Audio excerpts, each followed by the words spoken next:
सभी किसान भाइयों को नमस्कार। मैं गुरबाज सिंह विर्क, गांव डबरी, डिस्ट्रिक्ट करनाल, हरियाणा से आपसे रूबरू हो रहा हूं। मेरा गांव करनाल से मात्र 2 किलोमीटर की दूरी पर करनाल काछुआ सीतामाई डांड रोड के ऊपर स्थित है। किसान भाइयों, मैं पिछले 15 दिन से गेहूं के ऊपर गहन और विस्तृत चर्चा कर रहा हूं, जो आप सभी किसान भाइयों के लिए काफ़ी लाभप्रद साबित होगी। किसान भाइयों, मैं गेहूं की बुआई से पहले आज जो विषय आपके सामने लेके आया हूँ वो रासायनिक खादों का विषय है। गेहूं की बिजाई करते समय हमें किन खादों का प्रयोग करना चाहिए, ये एक बहुत ही महत्वपूर्ण विषय है, क्योंकि जो हमारी नींव है वो यहीं से प्रारंभ होती है और जब तक फसल पक नहीं जाती है तब तक जो नींव है इसके ऊपर ही रहती है। यानी जो उसारी हो रही है, जो फसल तैयार हो रही है, वो रासायनिक खादों के ऊपर डिपेंड करती है। मैं बात कर रहा हूँ डाई अमोनियम फास्फेट। फास्फोरस की मैंने पहले भी चर्चा करी है कि मैंने उस वीडियो में गहन चर्चा की है कि फास्फोरस का क्या महत्व है, किस तरह से काम करती है और हमारी फसल, गेहूं की फसल के लिए कैसे लाभप्रद है।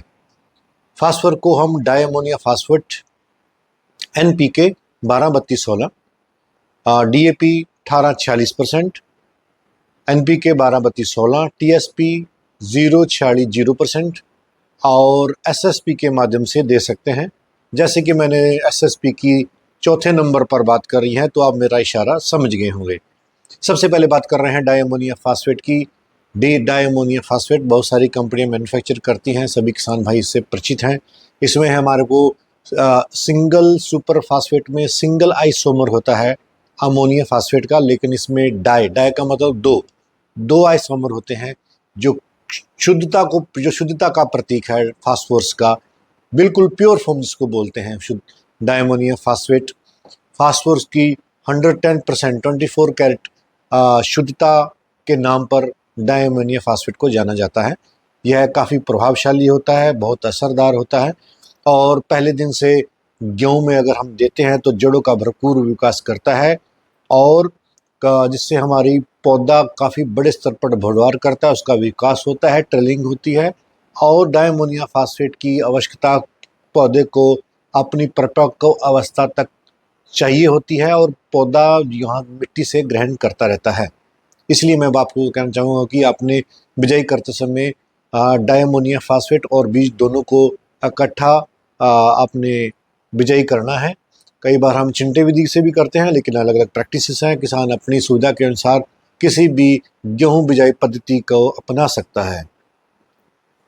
किसान भाइयों, इसके साथ अगर आप DAP का प्रयोग कर रहे हैं 18% 46%, तो ध्यान दें कि आपने जो नई किस्में आई हैं जो हमारे संस्थान के द्वारा रिलीज़ की गई हैं, PBW 826, PBW 872, HD 3386, DBW 327, DBW 370, 71, 72, ये तमाम जो किस्में हैं उनमें आपको, अगर आप 30 से 32 क्विंटल का उत्पादन लेना चाहते हैं तो आपको 1.25 से 1.5 बैग का डाई अमोनियम फास्फेट देनी अनिवार्य है। अन्यथा आपका उत्पादन उतना नहीं आएगा जितना आप दूसरी अपेक्षा कर रहे हैं, क्योंकि हमारे पास हम पशु कम कर चुके हैं, जहाँ हमने पशु रखना बंद कर दिया है। हमारे को गोबर की खाद या वर्मिंग कंपोस्ट खाद या मुर्गी की खाद हमें प्राप्त नहीं हो पाती है। उसके लिए हमारे को बहुत ही भरकस प्रयास करना पड़ता है, फिर जाके हमें उपलब्धता हो पाती है।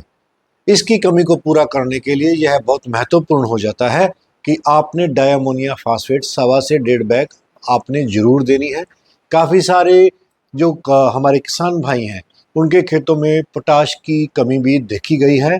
मैं आपको हम निरंतर साल में एक बार कुछ खेतों का मिट्टी निरीक्षण जरूर करवाते रहिए। आपके जिला स्तर के ऊपर मिट्टी व पानी की जांच होती है, वहां पर आप करवा सकते हैं। जहां आपके नज़दीक लगता हुआ केंद्र सरकार का कोई भी कृषि विश्वविद्यालय है या राजकीय कृषि विश्वविद्यालय है, वहां से भी आप मिट्टी और पानी की जांच करवा सकते हैं।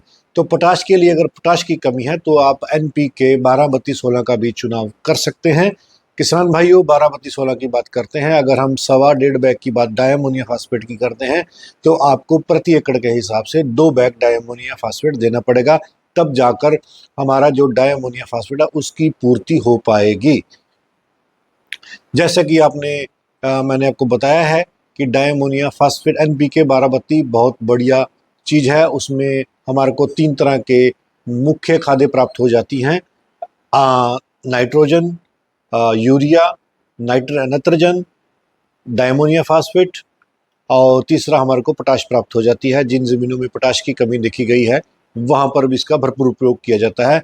जो किसान भाई दिसंबर और जनवरी माह में प्रयोग करते हैं उनके लिए ये बहुत ज़बरदस्त चीज़ है, क्योंकि इसमें नाइट्रोजन होता है और जब वातावरण गर्म हो जाता है तो नाइट्रोजन हमारे बीज को अंकुरित करने, जल्दी अंकुरण करने में सहायक सिद्ध होता है, गर्मी प्रदान करता है और उस गर्मी के द्वारा जल्दी से अंकुरण होता है और हमारी फसल कम दिन में जल्दी पककर तैयार हो जाती है। तीसरी जो मुख्य फसल हमारे आजकल हमें बाज़ार में उपलब्ध है टीएसपी। बहुत सारी कंपनियां डायमोनियम फास्फेट के साथ साथ टीएसपी भी उपलब्ध करवा रही हैं 0% यानी इसमें डायमोनियम जो फास्फेट टीएसपी है, ट्रिपल सुपर फास्फेट, इसको ट्रिपल सुपर फास्फेट के नाम से जाना जाता है, जिसमें 46% है।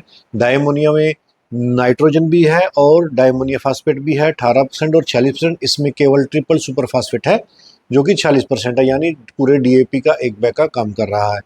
आप किसान भाई ध्यान दें, अगर आप किसान भाई यूरिया भी, अगर किसान भाइयों को डायमोनिया एनपीके नहीं मिल रहा है तो टीएसपी का चुनाव कर सकते हैं। टीएसपी का चुनाव करते समय आपने ध्यान देना है, अगर आप नाइट्रोजन का प्रयोग कर सकते हैं तो आप प्रति एकड़ के हिसाब से 20 किलो यूरिया अलग से मिलाकर आप बिजाई कर सकते हैं। और किसान भाई ध्यान दें, टीएसपी का अगर प्रयोग कर रहे हैं नई किस्मों में भी आपने 1.5 बैग, सवा और 1.5 बैग से कम नहीं देना है अगर आप भरपूर उत्पादन लेना चाहते हैं। तृतीय जो हमारी सिंगल सुपर फास्फेट है, अगर किसान भाइयों को कोई भी विकल्प उपलब्ध नहीं हो पा रहा है तो हमारी बहुत सारी कंपनियां जो रॉ मटेरियल विदेशों से मंगवाती हैं और वो सिंगल सुपर फास्फेट का भरपूर उत्पादन कर रही हैं। उसमें आदित्य बिरला ग्रुप है, रामबान है और बहुत सारी अन्य कंपनी हैं। आप एक अच्छे सिंगल सुपर फास्फेट का चुनाव कर सकते हैं। याद रहे कि डायमोनियम फास्फेट का चुनाव करते समय आपने 2.5 बैग प्रति एकड़ के हिसाब से देने होंगे, अन्यथा आपका जो उत्पादन का स्तर है वो नीचे गिर जाएगा। किसान भाइयों, मैंने आपके साथ गेहूं बिजाई करते समय हमें जिन रासायनिक खादों की आवश्यकता पड़ती है, महत्वपूर्ण भूमिका अदा करती हैं, वो डायमोनियम फास्फेट है, पोटाश है और नत्रजन है। नाइट्रोजन की बात की है, मैंने गहन चर्चा करी है। उम्मीद करता हूँ कि आपको यह वीडियो पसंद आएगा और वीडियो को लाइक और शेयर आप जरूर करें। इसी के साथ मैं वार्ता को विराम देता हूँ। जय जवान, जय किसान, जय विज्ञान।